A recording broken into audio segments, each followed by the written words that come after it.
এই সূর্য হলুদ বানায়া যারা আসর পরে, বলে নাই যে পরে না, বলছে নবীজি যারা সূর্যটা হলুদ ইচ্ছা করে বানায়া আসর পরে, তিলকা সলাতুল মুনাফিকিনা, তিলকা সলাতুল মুনাফিকিনা, তিলকা সলাতুল মুনাফিকিনা।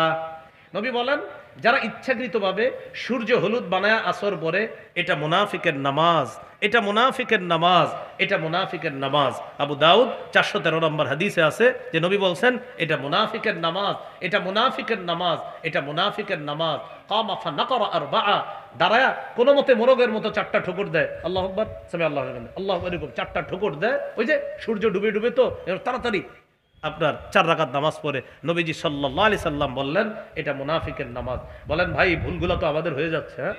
এটা যেন ইচ্ছাকৃতভাবে না হয়, আল্লাহ আমাদেরকে হেফাজত করেন। এশার নামাজ, ফজর নামাজ, এই দুই নামাজে গুরুত্ব বেশি দিতে হবে। সব নামাজ তো পড়বো আমরা, কিন্তু এই দুই নামাজ কেন সাধারণত শয়তান ধোকা দিয়ে এশাটা পড়ায় না। শয়তান বলে এই এত তাড়াতাড়ি এশা পড়বি কে, আরো সময় আছে না? তো পরে আপনার 10টা বেজে যায়, পরে আবার চিন্তা করে অমুক মসজিদে না পাশে ছোট্ট একটা রুমে জামাত হয় মাঝে মাঝে, তুমি ওইটাতে গিয়ে পড়বা। আবার শয়তান ধোকা দেয়, ধোকা দিতে দিতে 12টা বাজায় ফেলে। তো উনি চিন্তা করে নামাজটা পড়ি, শয়তান কয় এই 12টার পরেও এশা পড়া যায়, অপেক্ষা করো। এইভাবে হজরতে আপনার হঠাৎ ঘুমায় যায়, ওইটা থেকে সকাল 10টা। এই শয়তান ধোকা দিয়ে এশাটা পড়ায় না। আবার ফজরের সময় কি করে, হাদিসে আসছে শয়তান রাতের বেলা কি করে, বুখারীর বর্ণনা, আলাইকা লাইলুন তবিল ফারকুদ, শয়তান গিট মারে এই জায়গায় মাথার খুলিতে 3টা গিট মারে আর বলে ফারকুদ, এই ঘুমাও ঘুমাও ঘুমাও ঘুমাও।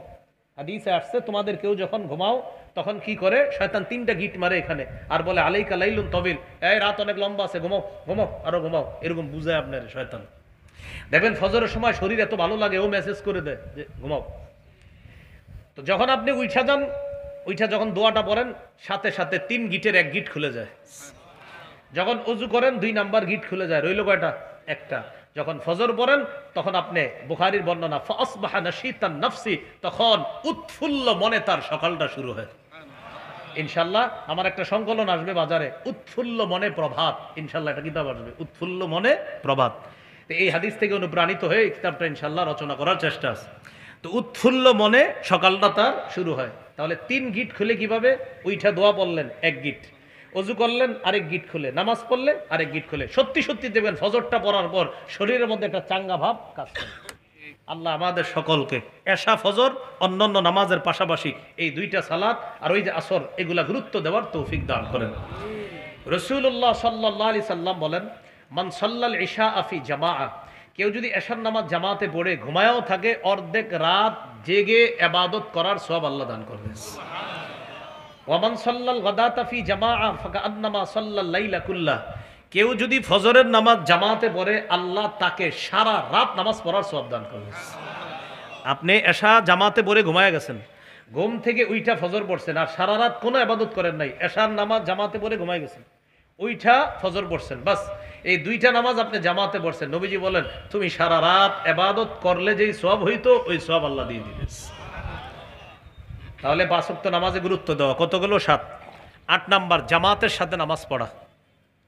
এক ব্যক্তি নবীজির কাছে আসছে, সহিহ মুসলিমের বর্ণনা, আয়েশা বলতেছে আকিম আলাইয়া হাদ্দা, হুজুর আমি তো শেষ। কি হয়েছে তোমার? আমি এমন এক পাপ করছি, আপনি এই মুহূর্তে বিচার না করলে আমি শেষ, আপনি বিচার করেন। ইতিমধ্যে জামাত দাঁড়ায় গেছে, নবীজি ইমামতি করলেন, নামাজ পড়াইলেন। নামাজের পর নবীজি বললেন আহাদারতাস সালাতা মানা, আচ্ছা এই তুমি কি আমাদের সাথে জামাতে নামাজ পড়ছো? তিনি বললেন জি। ও তুমি যে সমস্যা নিয়ে আমার কাছে আসছিলা জামাতে নামাজ পড়ার কারণে আল্লাহ মাফ করে দিস। এ হলো 8 নাম্বার জামাতে নামাজ পড়া। গুনাহ মাফের 9 নাম্বার উপায়, গুনাহ হয়ে গেলে সাথে সাথে একটা ভালো কাজ করা।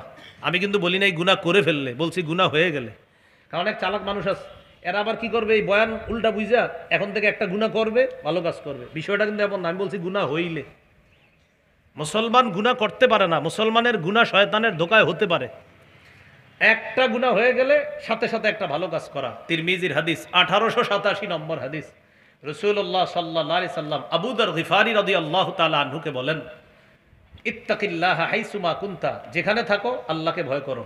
ওয়া আতবিইস সাইয়্যাতাল হাসানাতা তামহুহা, খারাপ কাজ হয়ে গেলে ভালো কাজ করবা, তোমার ভালো কাজটা খারাপ কাজকে মিটাইয়া দিবে। ওয়া খালিকিন নাসা বিখুলুকিন হাসান, উত্তম আচরণ করবা মানুষের সাথে। গুনাহ মাফের 10 নাম্বার উপায় জিকিরের মজলিসে বসা। এই যে মজলিসে আছেন এটা জিকিরের মজলিস। সহিহ বুখারীর 6408 নম্বর হাদিস। এই হাদিসে আসছে ফেরেশতারা এই মুহূর্তে আমাদের এই পুরা গোটায় যারা দাঁড়িয়ে আছি বসে আছি পুরা মজলিসটাকে ঘেরাও করে আল্লাহর আসমান পর্যন্ত চলে গেছে। আল্লাহ তাআলা হাদিসের শেষে